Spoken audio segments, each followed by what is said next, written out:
We'll guide you through how to have both portrait and landscape pages in the same Word document. If you find this useful, then consider subscribing and liking the video. Here we are in a Word document that I'm working on.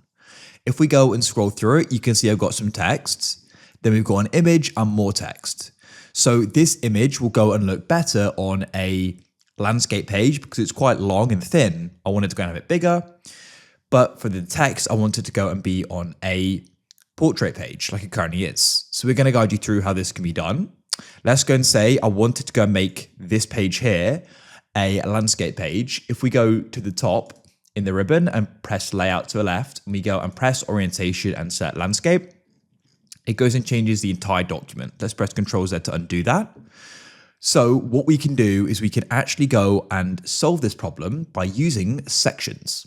So if we go and click on this first page, and you look in the bottom left, you can see it's currently section 1. If you can't see that there, just go and right click in this bottom bar and make sure you've got section selected. And then if I go and click on this page, it's also still section 1.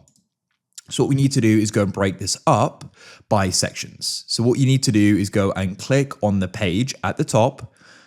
So what you want to do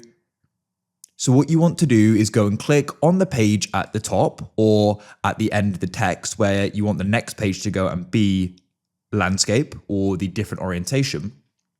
Then you want to go to the top and you need to go and find layout, and you can press breaks, come into section breaks. And for this one, I'm going to make it continuous. I don't want a new page or next page. Now, if we look in the bottom left, you can see that's now section 2, but I want to go and put this text on its own page. So for this, I can go and in layout, press breaks and go and press next page. And as you can see, that's now section 3. So you've now broken it down by sections. And now that we've broken it down by sections, you can go and click in the section, go to the top in layout. We can click orientation and set landscape. But you're going to see this first page, it goes and remains portrait. This second page goes landscape. And then the third and fourth page are both in portrait.